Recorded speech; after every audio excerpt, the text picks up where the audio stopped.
जिस तरह जीवन एक सत्य है, ठीक प्रत्येक व्यक्ति को ये भी भली भांति पता है कि मृत्यु भी एक ऐसा सत्य है जिसे कोई जितना मर्जी झुठला दे, परंतु इसे बदला नहीं जा सकता।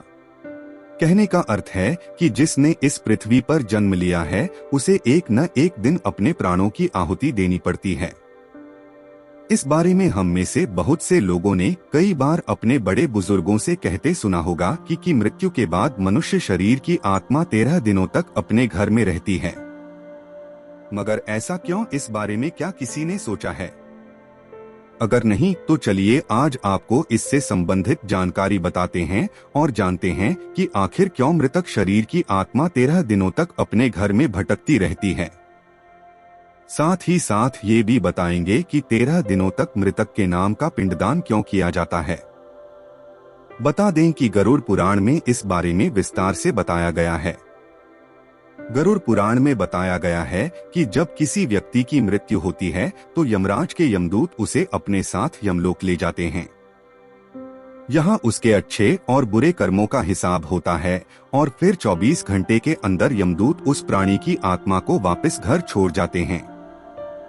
यमदूत के द्वारा आत्मा को वापस छोड़ जाने के बाद मृतक की आत्मा अपने परिजनों के बीच भटकती रहती है और अपने परिजनों को पुकारती रहती है, लेकिन उसकी आवाज को कोई नहीं सुन पाता। यह देखकर मृत व्यक्ति की आत्मा बेचैन हो जाती है और जोर जोर से चिल्लाने लगती है। इसके बाद आत्मा अपने शरीर के अंदर प्रवेश करने की कोशिश करती है, लेकिन यमदूत के पास बंदिश होने के कारण वह मृत शरीर में प्रवेश नहीं कर पाती। इसके अलावा गरुड़ पुराण की माने तो जब यमदूत आत्मा को उसके परिजनों के पास छोड़ जाती है तो उस समय उस आत्मा में इतना बल नहीं होता कि वो यमलोक की यात्रा तय कर पाए। गरुड़ पुराण के अनुसार किसी भी मनुष्य के मृत्यु के बाद जो 10 दिनों तक किया जाता है उससे मृतक आत्मा के विभिन्न अंगों की रचना होती है, और जो 11वें और 12वें दिन पिंडदान किया जाता है उससे मृतक आत्मा रूपी शरीर का मांस और त्वचा का निर्माण होता है, और जब 13वें दिन 13वीं की जाती है तो उस दिन मृतक के नाम का पिंडदान किया जाता है। उसी से ही वो यमलोक तक की यात्रा तय करते हैं।